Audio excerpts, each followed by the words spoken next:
Well, welcome everybody to December's coaching clinic and the last coaching clinic of 2025.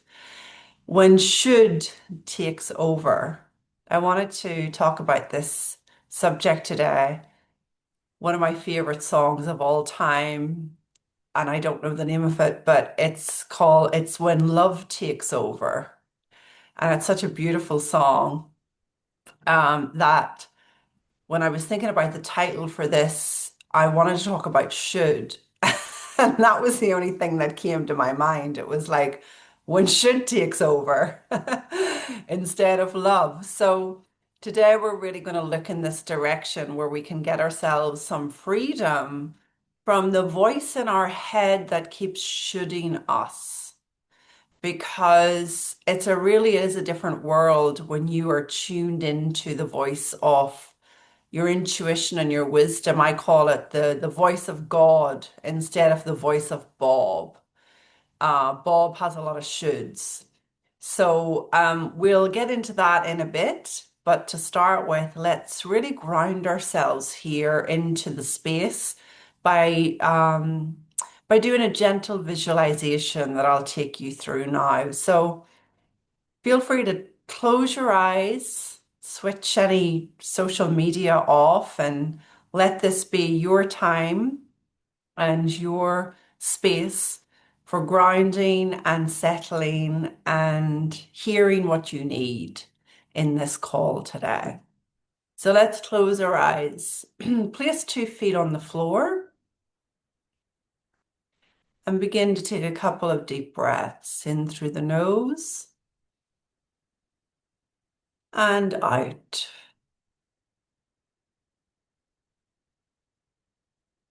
In through the nose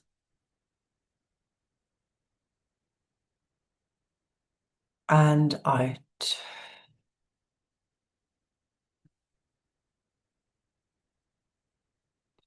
In through the nose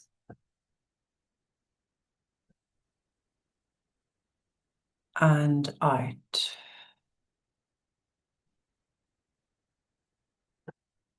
Becoming present to this room, to this experience together.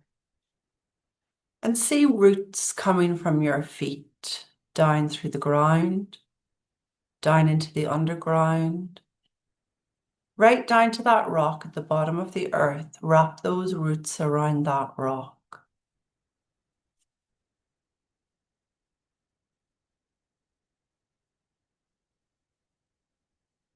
See golden light emanating from that rock, up through the roots, through the ground, through the floorboards, and in through the soles of your feet. Let that light travel upwards now, through the feet and the ankles, the shins, the back of the legs, the kneecaps, the front of the legs, up into the back of the spine, the front of the torso, traveling all the way up through the front of the body to the top of the head, through the back of the body to the top of the head until the light meets each other.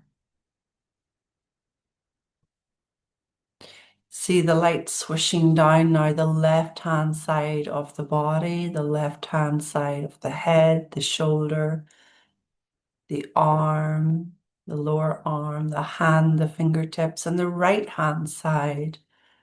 The right-hand side of the head, the shoulder, the right arm, all the way down through the right hand and out through the right fingertips.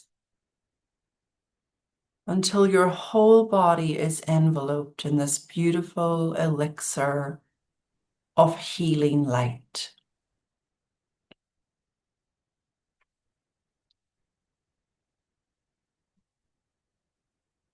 Send this light now to any part of your body that requires some extra healing or attention at present.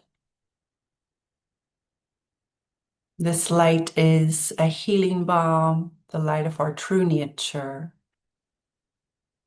where all potential exists. Potential for health, potential for transformation, potential for wealth, love, miracles.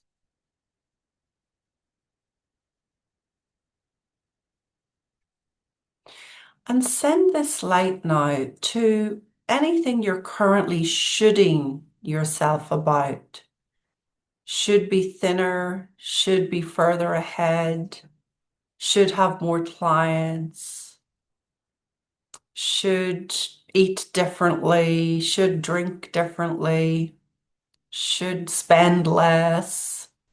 Like wherever you're shoulding yourself, send the light to that experience. Let the light soften your should.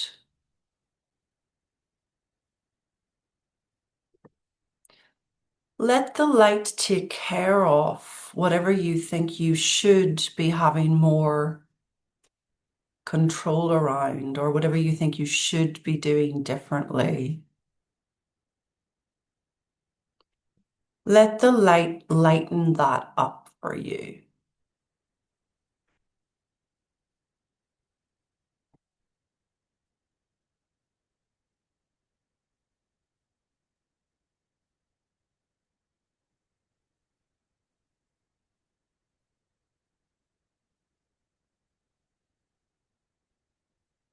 And now get a sense of yourself walking forward without that should around your shoulders, just lighter and more free. The version of you that is compassionate towards herself, himself. Get a sense of that. The version of you that is at ease with her experience or his experience.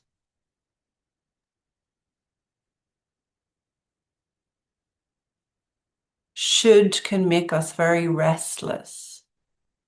When we're shoulding ourselves and listening to that voice, we become restless. We can't land on anything we really want to do. We can't land on anything we really want to address. It renders us really paralyzed. So now let this newer version of your experience come forth, burst forth, free of shoulds and totally tuned into inspired action, aligned action, gentle action, rather than the forceful action that should tends to come with.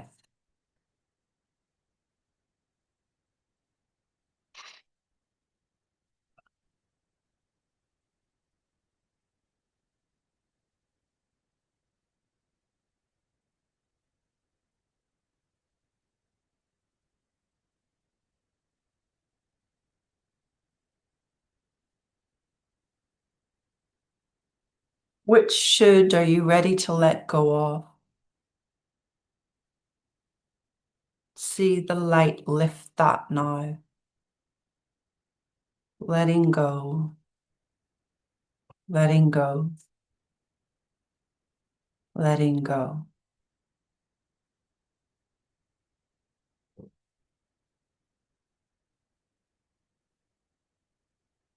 Take a breath to anchor that, breathing in through the nose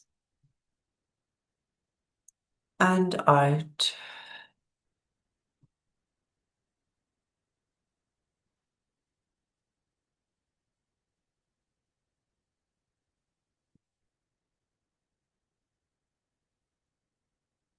And see roots coming from your feet down through the ground, down into the underground, right down to that rock at the bottom of the earth. Wrap those roots around that rock.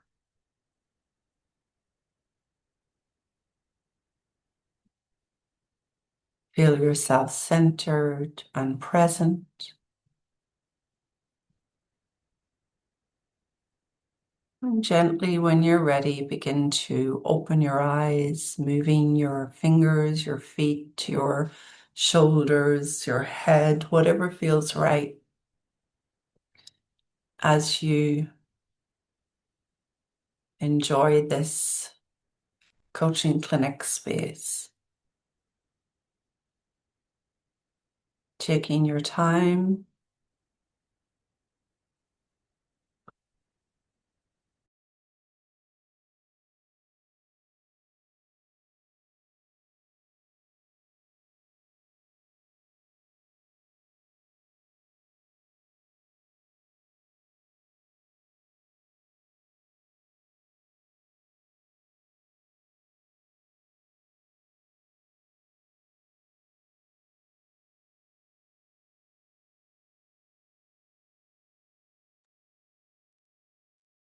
Okay.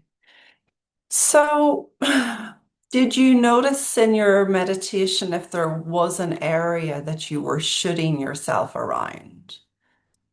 You can just raise a hand if you did.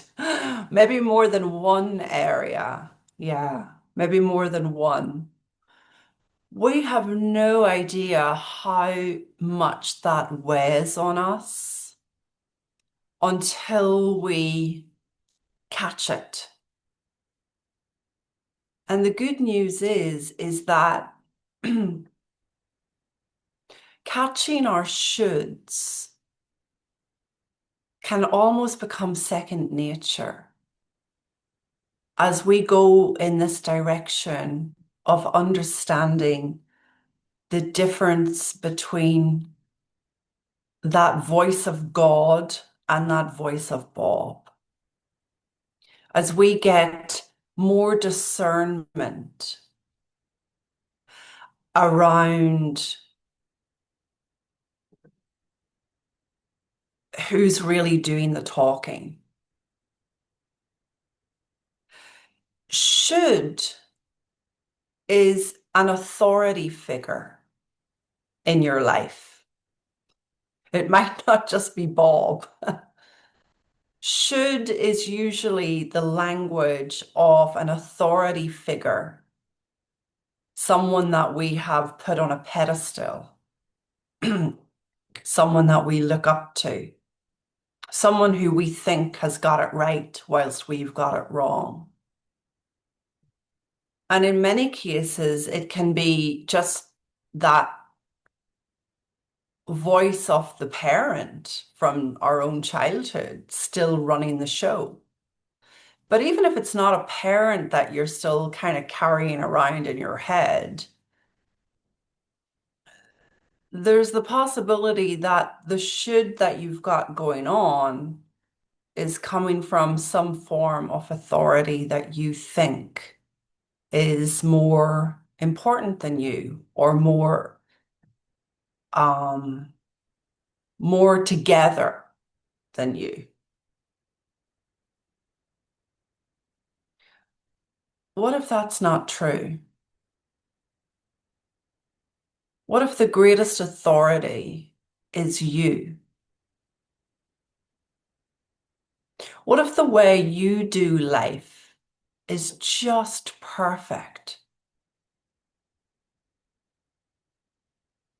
What if the way that you go about your day or your relationships, your business, your diet, your money is just perfect for you?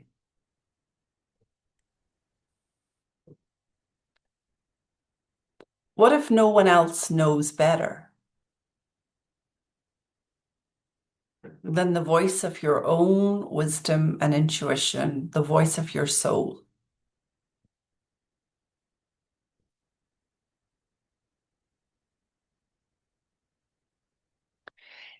It is built into us to know when enough is enough.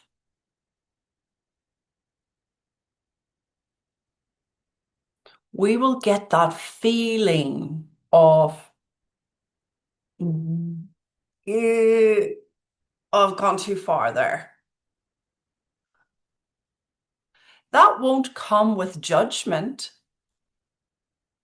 That will come with a gentle honesty. Oh, I shouldn't have said that. That won't come with punishment and judgment. That will just come with a feeling of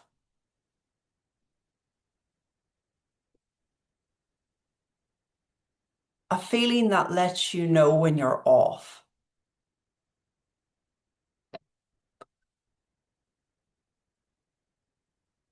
That is very different to the voice of should and shouldn't, which comes with a lot of personal, a lot of criticism, a lot of judgment. That's not a helpful should. That's a learned habit of thought that keeps us out of enjoying our beautiful lives exactly as we've created them right now.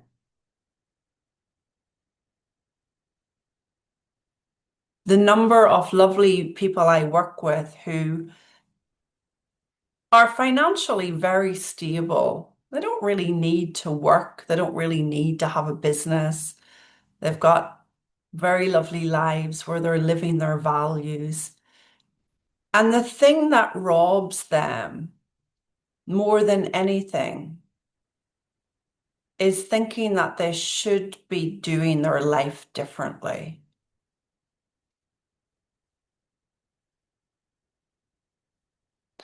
So should takes over even for the rich, even for the famous, even for the all the things, even for the thin and the successful and whatever else you think is the should that's the way to do it. Should takes over for every human. It's not about an external circumstance being a certain way. But we want to catch the flavor of thought we're living in. Because a flavor of thought that is a should is filled with personal judgment. So how do we know that's not the voice of God? Because God's not got anything against what we're doing. God's not got it in for us. God doesn't think there's a right way for you to go about what you're doing.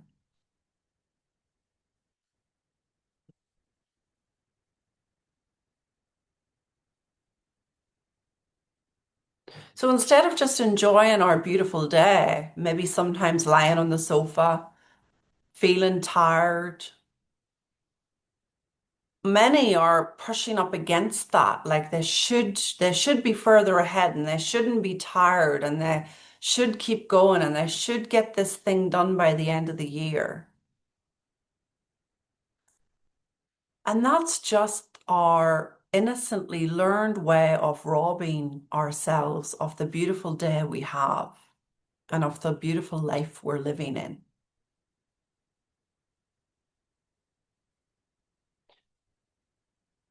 Should can make us very restless. You know, when you're shooting yourself and you finally give up for a second and you say, well, I just don't know what to do. I'm just going to switch Netflix on. And then you scroll for half an hour or an hour and now you still can't land on anything to watch. And the reason you can't land on anything to watch is because with all this shooting that's going on, your mind is restless. Our mind is innocently restless when we're lost in the shoulds. So you switch off Netflix and you say, right, that's it. I'm going to go for a walk. I'm not going to put up with this tired feeling anymore. I'm going to get myself out in fresh air. And then you get out in fresh air and you're still restless and you're walking along and you're wondering now what you're going to do next. And well, maybe I'll have a hot chocolate because maybe if I have that, I'll feel better. And then you get to wherever you're going and you stop for a hot chocolate and you know, you even that's coming with difficulty now. There's choice about which hot chocolate to have, and you can't decide which to have because your mind is still restless. And in the end, you just opt for a drink, something strongly alcoholic, because at least if you have something alcoholic, it might shut your head up for a minute. You see what I mean? There's like an innocent restlessness, noise. That's how we know we're in a should. That's how we know that our mind is going far too fast. We can't land on any decision. So innocent.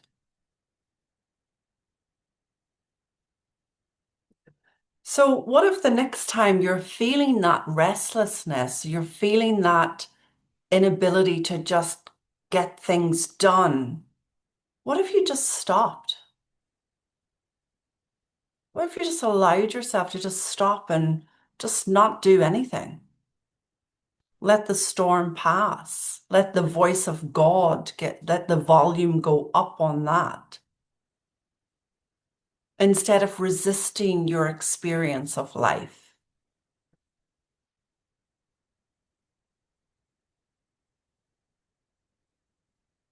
Because is rigged with resistance.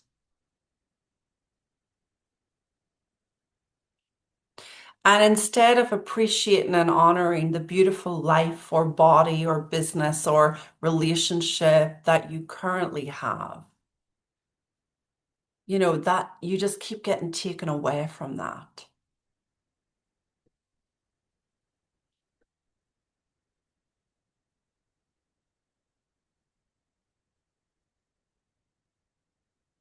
And anything we do from a should isn't any fun anyway.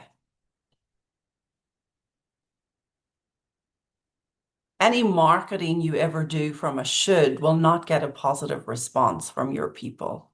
Because unfortunately, whatever we put our energy on when we're in a should is felt by all. So let that also give you permission to just stop. Humans are the only species when they get lost or restless, they're the only species that speed up. Every other species slows down and stops. If you look at animals in the wild, when they get lost, they stop and then they regain their bearings, sensing which direction to go in before taking off again. What if our restlessness, what if our tiredness is an invitation to stop and regain our bearings rather than continuously listen to the voice of should? What if this time of year really is an opportunity to go slower, not faster, to be in the season of winter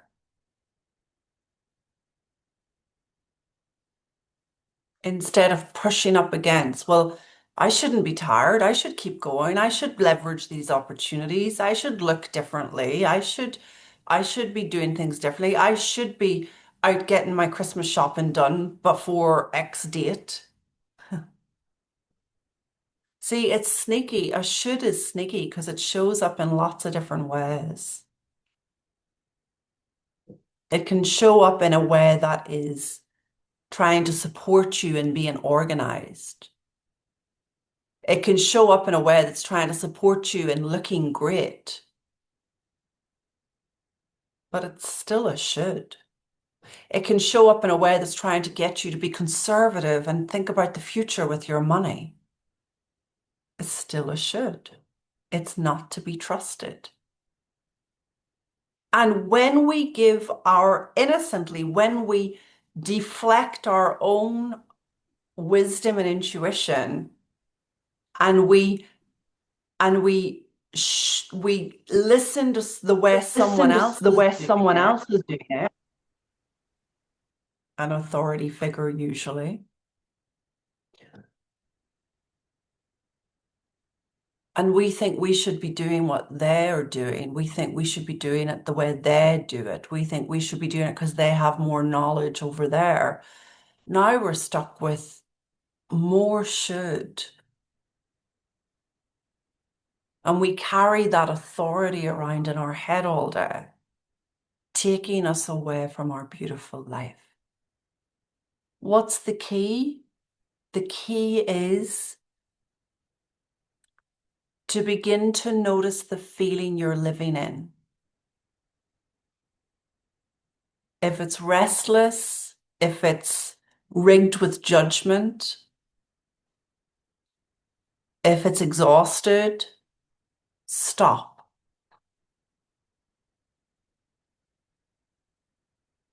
Regain your bearings. You deserve to stop.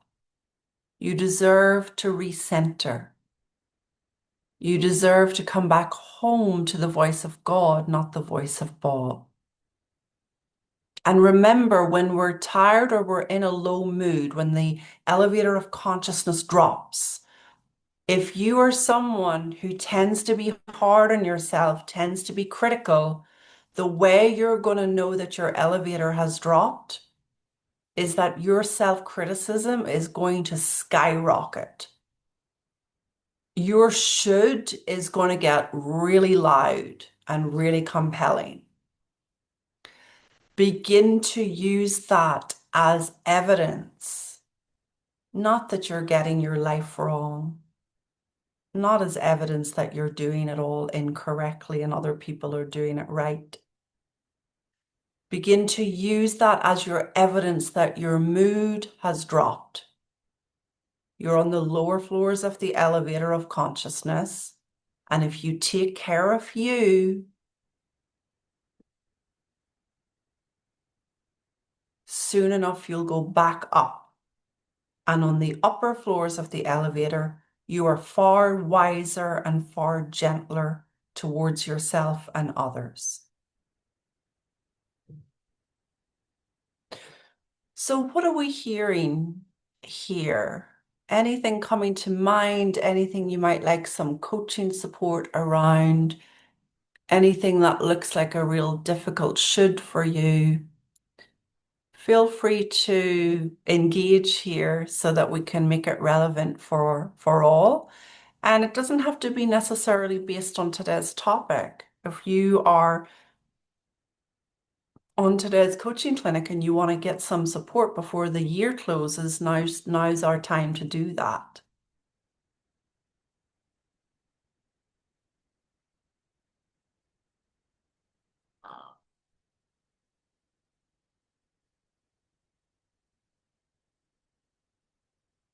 Ellen, yes, please. Come on. Hi, Grace. I'm so grateful Hi. for being here. It's my first time. And Welcome. thank you. I was thinking before you said it about this, how the should can come in disguises. And Mm, I feel that's where I'm at now, that I have recognized a lot of when I think should, because I've gotten more aware of my language, how I'm speaking to myself. yeah. And but what you said about, well, 10 years ago, I was diagnosed with chronic fatigue syndrome.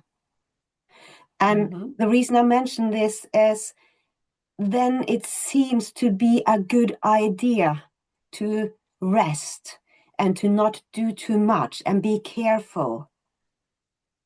And that is all what the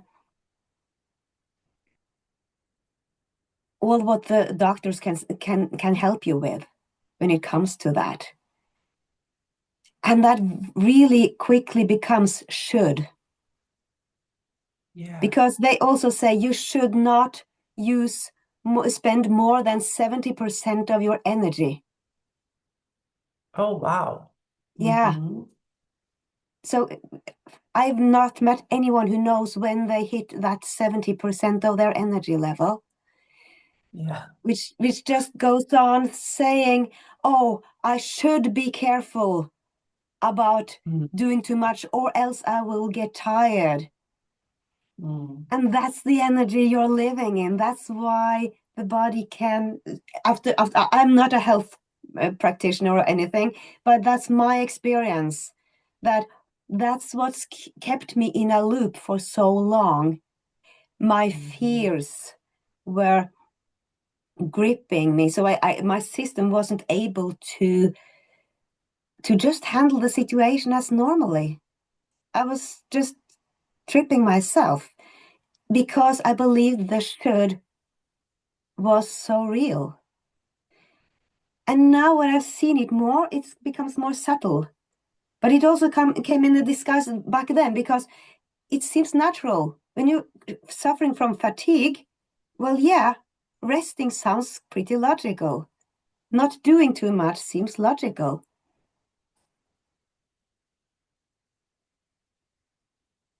Instead of listening to what is my wisdom, what is right for me to do in this moment. That's what kept me, what got me out of that loop. And still yeah. there are some places in my thinking and that I think, well, it's a good thing. Like my parents have always taught me, it's uh, you shouldn't get your hopes up too much Mm, so that you'll be disappointed. So it mm, seems like it's coming from a place of love and it's mhm. basically coming from a place of fear. So what I would like, if do you have um more to say around how to look through those disguises, how to reveal them? Mhm. Well, first of all, what an incredible, helpful share, Ellen. Thank you, because I think a lot of people on this call and listening to the replay can resonate with that piece about, you know, being careful with their energy, as if energy is a finite thing.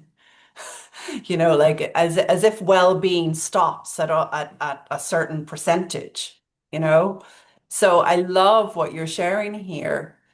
How do we recognize the disguises? Interesting question. Um, I think for me, as I attempt to answer that, um,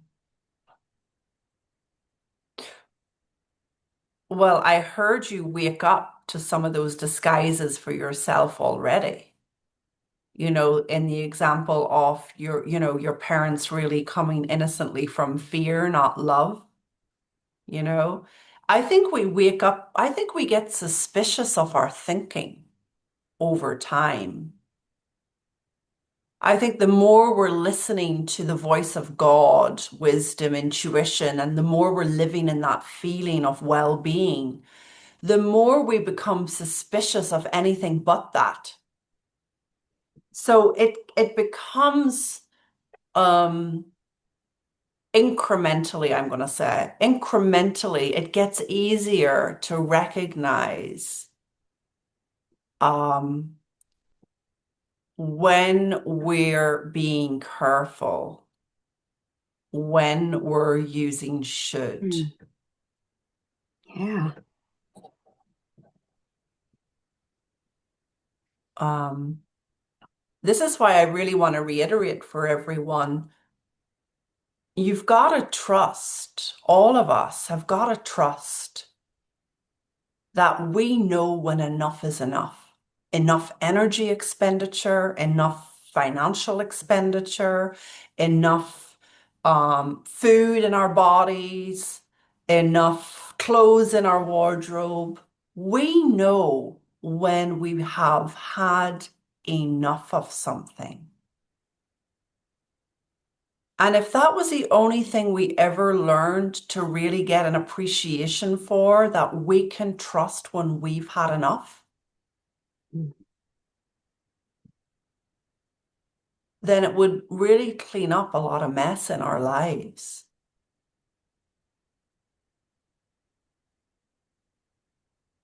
we can trust that we will know, as you beautifully described, Ellen, you started to know in your own wisdom, hang on, my energy's not finished at 70%, or I don't need to keep resting right now. I feel good. I can keep going, even though they're telling me these authority figures, these doctors are authority figures in this particular arena. Even though the authority figures telling me I should rest, I should, so I I can trust when I've had enough. I can trust when I can keep going.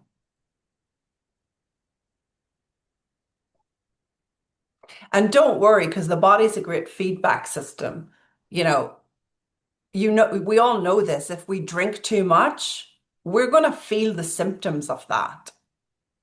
We're going to have symptoms of feedback letting us know, hey, you overdid it. You really went for it. You did too much. But way before it even gets to that, we know, oh, I've had enough.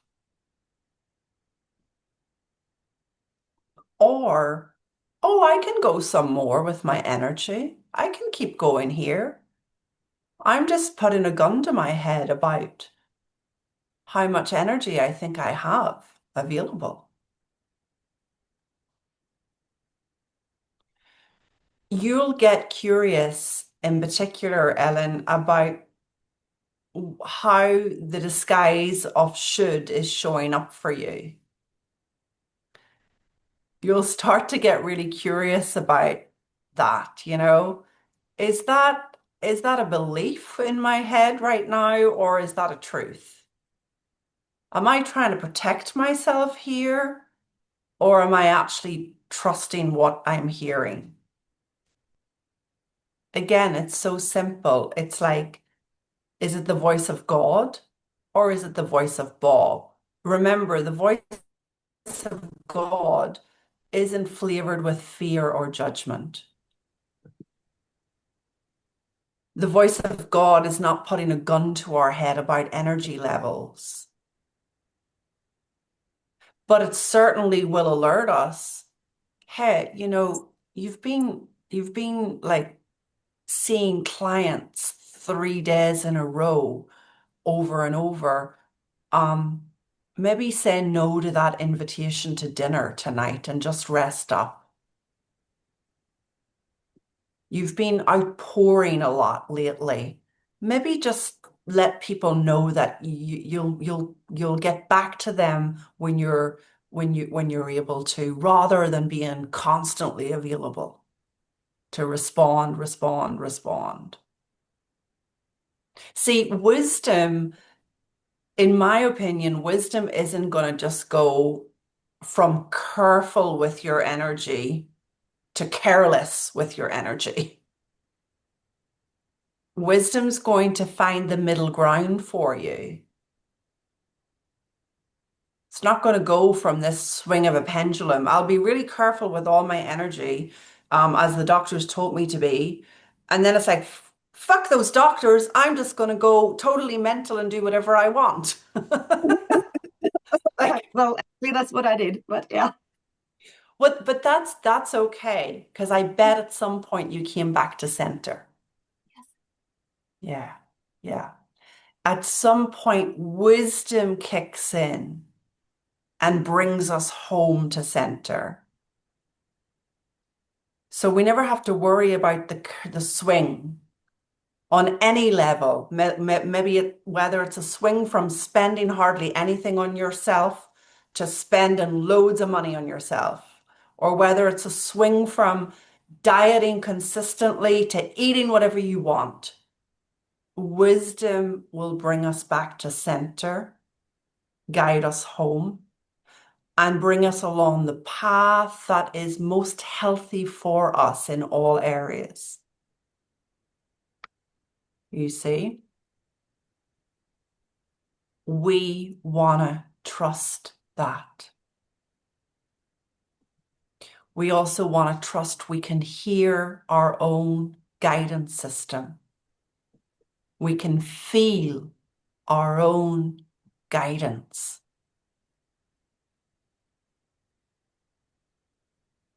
no authority figure outside of us is as tuned in and as totally connected to the guidance system for us. And we want to start trusting that.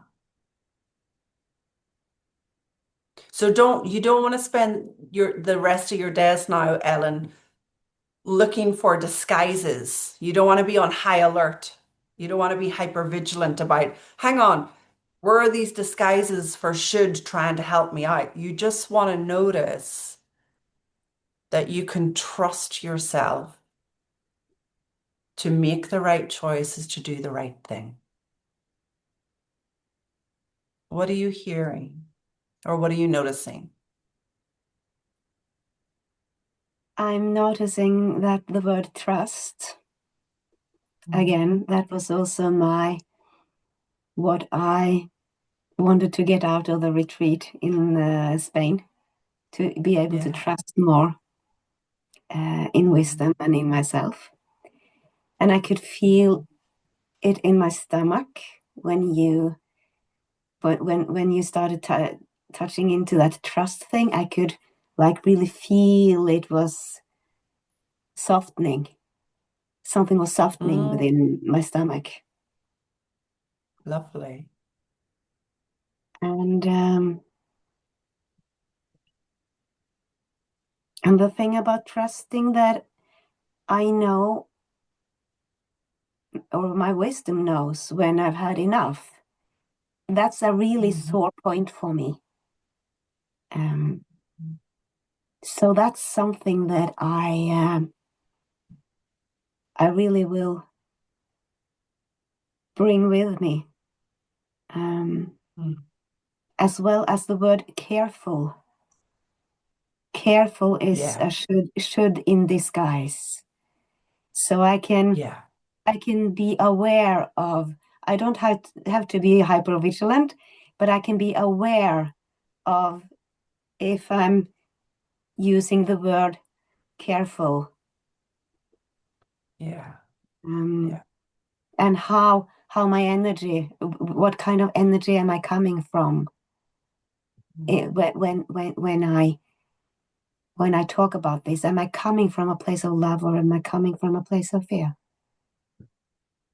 Good. Good. Wonderful.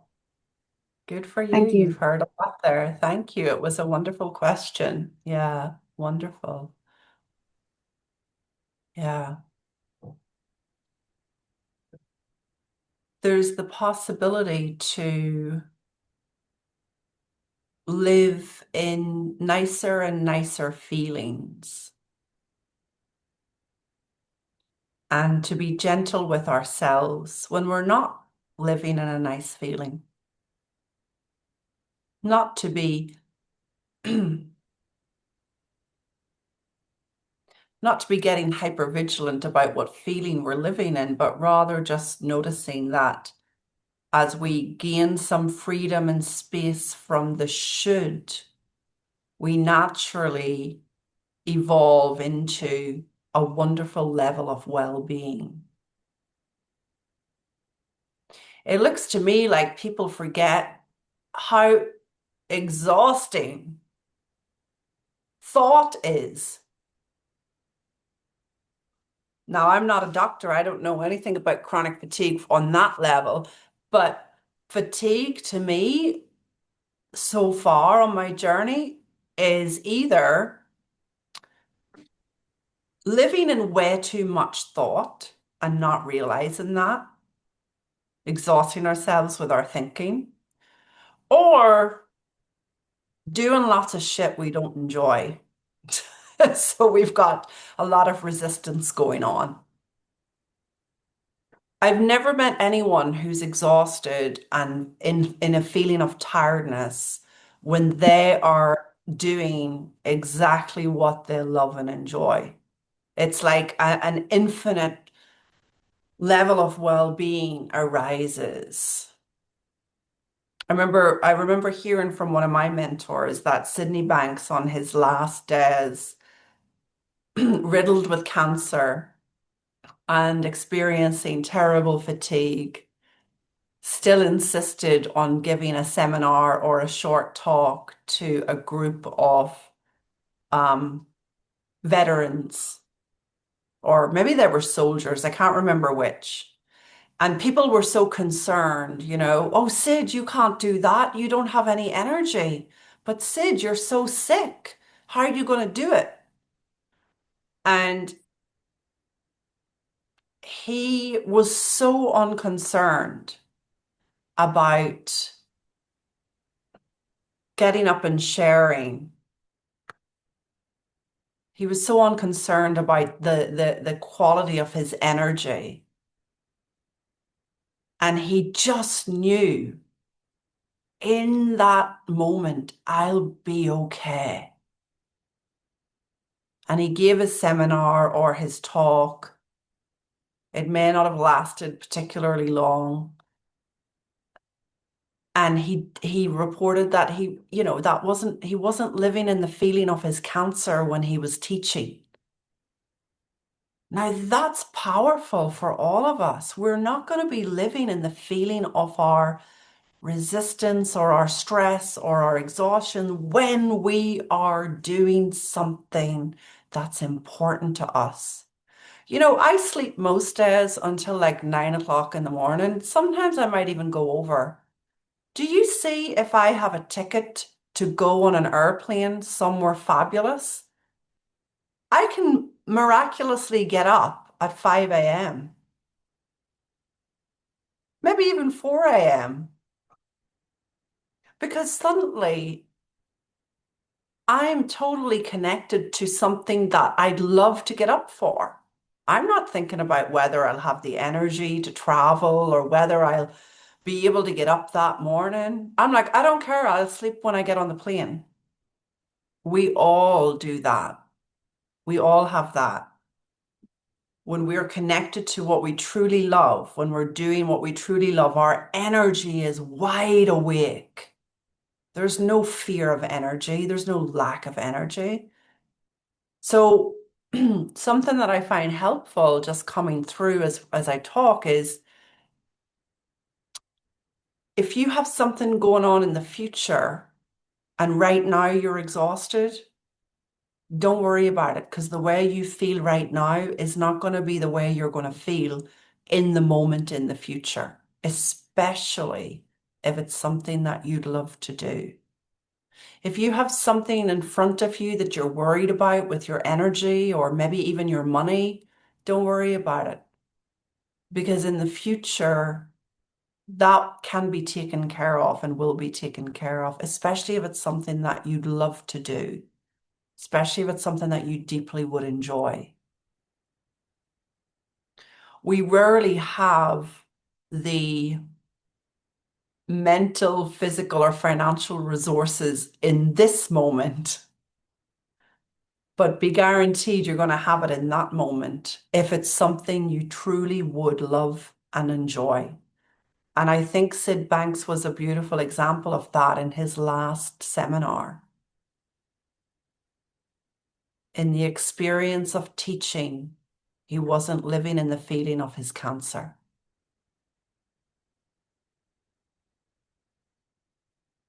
Anybody else? Question, comment, anything coming up?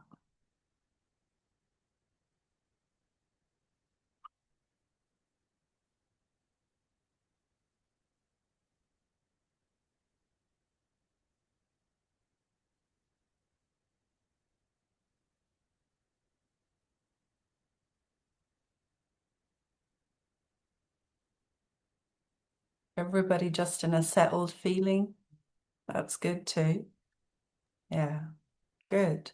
Hi, Okay. Well, it's Monica. Monica, go ahead, sweetheart. Okay, well, I'm just noticing lately that there are two voices, Mm-hmm. and which one to listen to. Mm-hmm. So, but it sort of helps me in how I deal with things. I choose the one that feels the best, which is Good. good, keeps me out of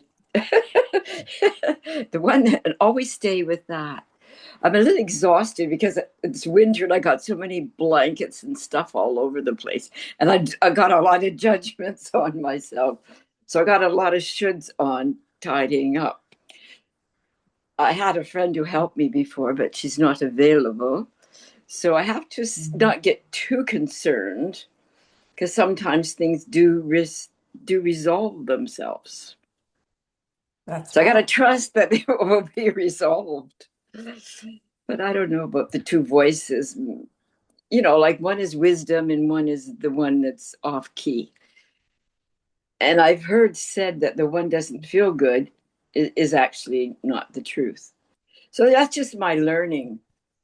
You know, we're in life every day with experiences and people and choices to make and do and conserve our energy.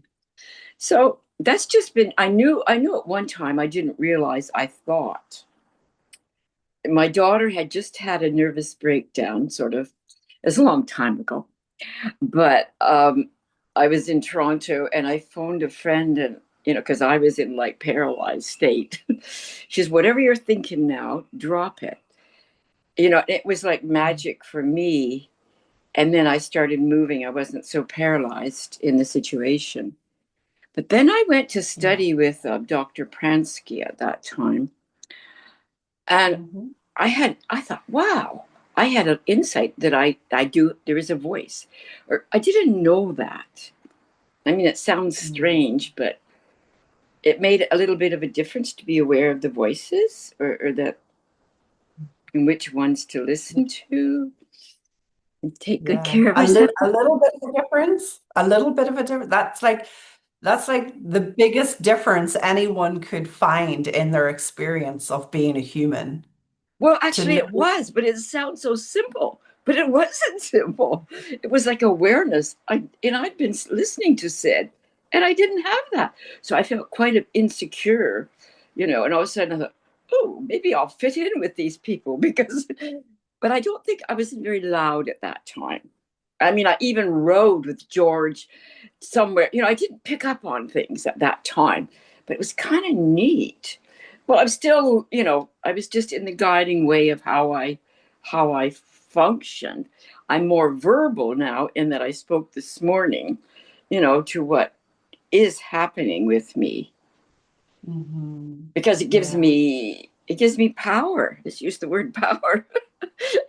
Well, power Yeah. within myself, that I'm a strong person. I have a personality I can share. And yeah, that thing was big that I had a voice. Well, Monica, like, my goodness, when I'm working with clients, that's like the thing that I would hope any client would come away with, if nothing else, that they would come away with this understanding of the difference between when the voice of God is speaking and everything else. Because it really supports our lives to understand that, the difference, Yeah, to that is understand it. the Yeah. difference. Yeah. Some humans go their entire life completely unconscious to, the fact that there are two voices and completely unaware of the fact that the feeling they're living in could actually get better. And so it's the same repeated patterns over and over and over again. And I heard Sid say, when we die, we come back in at the same level of consciousness we left at. So I'm on a mission to get the highest level of consciousness that I can in this lifetime, because I want to come back in the next time, like way up that elevator. But Monica, you're doing great. I've seen a lot of progress in you over the last year, and I Oh, love what yeah. you've heard. Yeah. And Yeah, I'm more verbal. So it is very good you to are. share, Good. even if it seems off, because No, you it's get a not little, all. Your confidence has risen. If you were still in that insecure feeling, you wouldn't be sharing. It's a great indicator of progress for you. So well done. Thank you. Oh, thank you. We've got Ilva, a few more minutes. Ilva, come on, sweetheart. Lovely to see you. Just on mute. That's good. Yeah, about two voices. Regarding go out and have fun, my friends call me and say, come out, we are going out tonight. And I feel, no, it's too cold. It will be so. One voice is be at home and take a rest. I think I'm tired and it feels good to be home. Mhm. And now I don't listen to that so many times and I go out and have a marvelous evening. Yeah, yeah. So I don't know, or you shouldn't go out tonight because tomorrow you should be awake or you have to have your energy. And if I don't listen to that and go out, I have a very fun evening. Yeah, Of yeah. two voices, I don't know who to listen to. Well, it sounds like you're already discerning between, which voice is trustworthy in the moment. I mean, it's lovely that you can have an equally good time being at home instead of being totally dependent on going out to have a good time, right? Um, but it sounds like you do have an understanding of the difference between when you're being careful and staying home because you're being careful about tomorrow or about how you feel versus life gives you an invitation and you feel inspired to take it. And then the thinking comes in. Like that's why you want to notice when you get invitations to do something, what's your initial feeling? Because you can trust that. You can trust it. Then we have innocent learned habits of thought that come in to talk us out of what we've just heard, or that come in to scare us about our decision. Let's get in the habit of trusting the feeling that we get when we receive the invite. Life will always provide you with the energy you need, and some nights you just want to stay home. Some nights it just feels easier to be at home. That's all. Yeah, it feels easier, but I now I don't listen. I just go home and change clothes and go out Wow, there you because go. I don't want to have the other. But it is two voices speaking. Yeah, yeah, but look at that, Ilva. You can tell the difference, you see? You can tell the difference. Mm. Yeah, but that was good. The first thing I felt. Yeah, I should follow yeah, that. absolutely. We can't really rationalize or intellectualize. We can just notice the feeling we get, Mm. a feeling of aliveness, a feeling of, yeah, I'd like to do that, a feeling of inspiration, a feeling of, um, I don't know, there's sometimes we get an invitation to something and we just feel completely lit up about it. Other times we just feel like okay about it. But we can trust the feeling we get and we can pay attention to the feeling we get. And anyway, Ilva, it sounds like anyway, when you follow the invitation, you go out, you have a nice time, you drop into the present moment. You're not thinking about tomorrow and whether or not you have energy for tomorrow because you're in the present moment. Let's all drop this habit of thought that somehow like our energy level is going to be affected if we do something. Our energy level comes alive when we're doing what we love and we become present. Our energy level shuts down when we're doing crap we don't love and when we're in the future or the past. That's all. There's infinite levels of energy available in any moment and the next day. Thank you for that, Ylva. Thank you. It was helpful. Thank you. Thank you. Well, we'll stop there, friends. We're at time, and I just want to say thank you for being here and for your wonderful shares and amazing energy. It's just always a pleasure to do these clinics once a month, and I do intend to keep this going in 2026. I've got quite a full schedule ahead of me this year between a television program, a book, a retreat in Spain, a retreat in Ireland, an online mastermind program, and one-to-one clients. But I promise you that I will show up with at least a once a month session to keep us in this beautiful conversation together. If there's any way that you would like support going forward, let me know. I have a couple of opportunities for one-to-one in 2026. And aside from that, we have our Living Miraculously program starting in January. You'll hear about that very soon. And we also have a few other things in the pipeline in terms of a group scenario. So thank you for being here. Lots of love. Have a great, great Christmas and stay in touch. And I'll see you on January 2nd for our coaching clinic. Lots of love. Bye.